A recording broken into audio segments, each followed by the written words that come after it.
All right, let's jump right in. Today, we're going to tackle an idea that might flip everything you thought you knew about your biggest financial obligation, your home loan.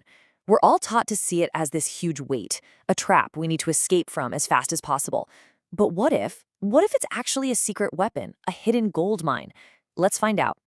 So let me ask you something straight up. And it's a question that challenges a belief that's been drilled into us our whole lives. Is throwing every single spare rupee you have at your home loan always the smartest thing to do? Well, it turns out the answer, it's a little more complicated than a simple yes. It all really comes down to two totally different ways of thinking about debt and money. And understanding the difference between these two mindsets can literally mean the difference between a comfortable life and, well, a fortune. Okay, so let's break this down. On one side, you've got the common mindset. This is probably where you and I live, right? We see a loan as this stressful burden, this monster we have to slay. The goal is peace of mind, to be debt-free. But then there's the other side, the billionaire mindset. They see certain kinds of loans not as a burden, but as a tool, a lever, really, to build massive wealth. A tool? How on earth can a massive loan be a tool? Well, to get there, you first have to realize a crucial fact. Not all debt is the same. Not even close. Let's dig into what that actually means. And that brings us to this key idea, cheap debt. A cheap debt is basically a loan with an interest rate that's so low, it opens the door to a really wild possibility. The chance to actually make more money with that cash than the loan is costing you. Think about that for a second. And wow, this chart just lays it all out, doesn't it? Look at the difference. Your home loan, sitting down there at 8 or 9%, is so much cheaper than a personal loan. And don't even get me started on credit card debt, which can be just insane, right? It's this super low rate that makes your home loan a totally different kind of animal. And this all leads us to the big $1 million, or in this case, 10 lakh rupee question. Let's say you have a spare 10 lakh. Your gut, my gut, everyone's gut screams, pay down the loan, get rid of it. But the strategic move, the billionaire move, is to pause and ask, wait a minute, what if I didn't? What if I could put that money to work somewhere else and make it grow even faster? Okay, so we've set the stage, we've asked the big what if. Now, let's stop talking theory and run the numbers. Let's do the actual math and see where this goes. Okay, so you've got your 10 lakh rupees. Here are your two choices. Path A, you do the sensible thing. You throw that 10 lakh at your home loan. And hey, you save about 1.7 lakh in interest over the next 20 years. That's real money. Not bad. But then there's path B. You keep paying your loan like normal, and you take that same 10 lakh and invest it. Let's say, for this example, you manage to get a pretty standard 12% return over time. So what happens down path B? After those same 20 years, that 10 lakh rupees, it doesn't just grow. It pretty much explodes. It turns into a whopping 96 lakh rupees.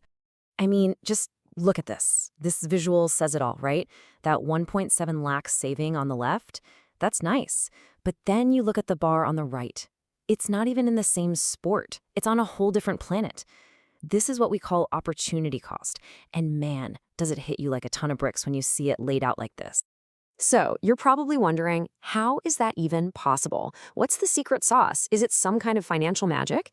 Well, it's not magic, but it is probably the most powerful force in the entire universe of finance, and it's called compounding. And this timeline, this just shows you how the engine works. See, your loan interest, it's kind of a straight line. It's predictable. But your investment, that thing is a rocket ship.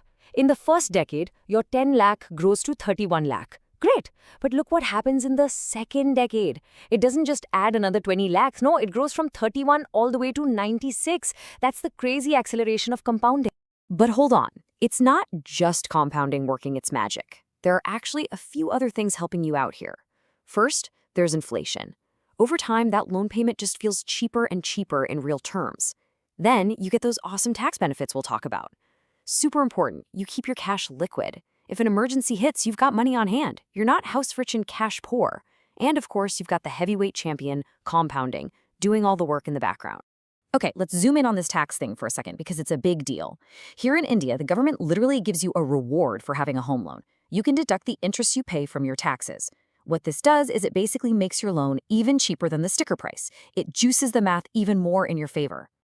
Okay, Now, before you run off and change your entire financial plan, we need to have a very real, very serious chat. Because as powerful as this strategy is, it is absolutely not for everyone. It comes with some massive ifs attached. All right, here's the reality check, plain and simple. This whole idea works like a charm if and only if you have the discipline of a monk, you can watch the market tank and not freak out, and you're in it for the long haul. We're talking decades. But it will blow up in your face if you panic sell at the first sign of trouble, if you end up spending that 10 lakh on a vacation instead of investing it, or, and this is a big one, if you try this with high interest debt like a personal loan. Don't even think about it. So, this whole thing really forces us to ask, what is financial freedom anyway? We're all taught that it means being debt-free, but maybe that's not the whole story. Maybe true freedom is when your money is making you more money than your debt is costing you, when your wealth is growing every single day, even while you sleep. Now that's a powerful idea.